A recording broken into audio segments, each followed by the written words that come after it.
Hello, welcome to MapLibre tutorial number 7. In this video, I'm going to show you how to visualize real-time movement data in 3D using MapLibre and LeafMap. So the last couple of videos, I already show you how to visualize data, for example, terrain, buildings in 3D, and also indoor mapping. But those are actually we're visualizing the existing data, and if you are working on some data that keep updating, data keep coming in, sometimes you might want to visualize them.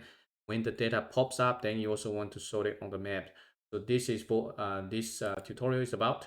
So go to the LeafMap website, and then on the left side here, scroll down to find live update feature. And so this is notebook. You can download it to your local computer, or you can also run it on Google Colab. And I've have this on my local computer here. Then I'm going to show you step by step how to do that. But first, let me show you the demo. Actually, what it looks like. So yeah, so this is what it looks like. Basically, the final outcome, and it's going to be able to plot this hiking trail. No hiking, basically hiking GPS data on the map. But this you can overlay on top of any some of the 3D data that we have created. It can be 3D terrain. It can be satellite data, whatever data you want, and we're gonna plot. Want to plot this one on the map, and you can easily see the trajectory of the data. Okay, so once it's done, it's going to stop, and then you can similar to what you plot, for example, just a line, a GeoJSON line on the map. Okay, so let's get started. First, we're gonna import the library. So in this case, we're gonna use also GeoPandas and also the tab module so that we can update it.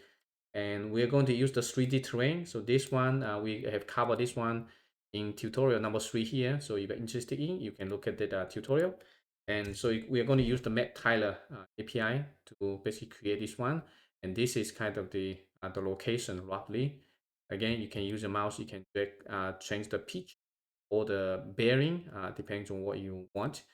And so in order to visualize that, we need some data. So we're going to use this MapLibre sample data. So it's the hiking GeoJSON, and it has a lot of coordinates. So they may this one another code block. So let's see what it looks like. So we can read this one as a geodata frame. And if you want, you can just print out the first couple of the data set. So here it's just a line, and then it's connecting with all the geometries, or it's just only one, just a single line. And if you want, you can also visualize that in traditional df.explore GeoPandas. You should be able to see the line. So this is the entire line plot using Folium. So you can see it's pretty detailed. But again, this is the traditional 2D mapping. You cannot rotate it to see the 3D. Although you can add some other base map, but it'd be nice that we can actually see the lifetime movement rather than plot it all at once. This is what we're going to do here. But in order to do that, we need to get the coordinates. And although right now we already have all the data, but in real world scenarios, you might be getting the data from GPS. So you can, or from the server or somewhere. So the data keeps updating. When the data comes in, then we updated it. So it's certainly feasible. So what we need to do is just passing the data to the map. And so what we're going to get started here, you can actually show the coordinates. So your data frame, because it's just a single line, so we can get all the coordinates for this line. And then we're just showing the first 5 points. Once you have that, then we can start adding the data. So the idea is that this line has a bunch of points. And each point, for example, you might have a timestamp and decide when to show that. Or you can, right now, we just equally distribute it. So show one point and then show the next point, show the next point. And so this is what we're going to basically show the trajectory. To do that, we're going to add the data. So this is a little bit more complicated, but it can be easier using just the GeoJSON. But we want to show you the step of adding data to MapLibre, because for all the MapLibre, you need to have a data source. And then for each data source, we can add data layers based on the data source. So in this case, we are using this data source. It's a GeoJSON, it's a feature, and also it's a line. But the difference in here is the coordinates. Rather than passing all the coordinates, in this case, we're only passing just the first one. So look at this one. We give you the first one, basically telling MapLibre, okay, this is data source. Right now we only have 1 point, and this is our source. And you need to add the source. So this is the ID to trace. It can be anything, but the ID is going to be used here, the data source, and also the layer. So the layer is what we're going to plot, how it's going to look like on the map. So we're also going to go and trace. It's up to you. It can be something else, and this is where how it's going to look like, because right now it's just one single point. So it's going to be a line. We can have a line color going to be yellow. The opacity is 75%, and the width is 5. And so what we are doing in here is, okay, right now we have 1 point. I want to put it on the map, and so this point is going to be put into the line. And so we're going to just add the first one in here, add layer. So we just add this layer and then jump to the center and also set pitch. So pay attention to the map above. You probably, it's over here. So over here. And so if you run this one, you go back up the map. So you're going to see here right now, it doesn't show you anything because the line only has 1 point. So it doesn't show up. Let me remove this one so you can see it a little bit clear. And so once you have this, now this is where it's going to keep updating. So what we're doing here, because earlier in this line, we already have all the points. I mean, this is just a hypothetical data set.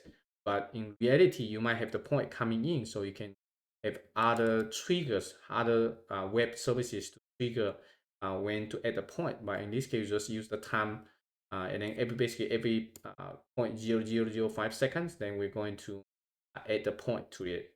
And so in order to update the data, so this is where this one is very important. So make sure you understand this one. So earlier we have this data source. This is right earlier it only has 1 point. And every timestamp we're going to add another coordinates, this one. So the coordinates here append. What this one is doing is because we have all the coordinates coming from this line. So every time I give you one more, I give one more. So this is looks like simulating the movement data. And also you need to have this one. So the map.set data is basically setting the data source. So every time I give you one more coordinates, you also need to update the data source so that the data layer is pulling the data from the data source. So if the data source is updated, this line is also going to be updated. And then the last step is to append to the coordinates.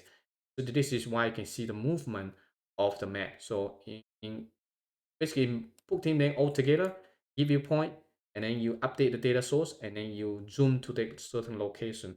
This is why the map is updated. So let me run this one, and then you can see the map above. It should be able to see, right? So every time we give you one more point, and it's keep moving on. But in reality, you might have a point or have a timestamp, so you can also decide it's not going to be evenly moved. And so you have the XY coordinates, and you can actually move this one. Right now, it's um, being used, so it's not a little bit difficult to move around. But once it's finished, then you can see that clearly, right? So I can turn this one off, turn it in, and out, rotate. It's pretty cool.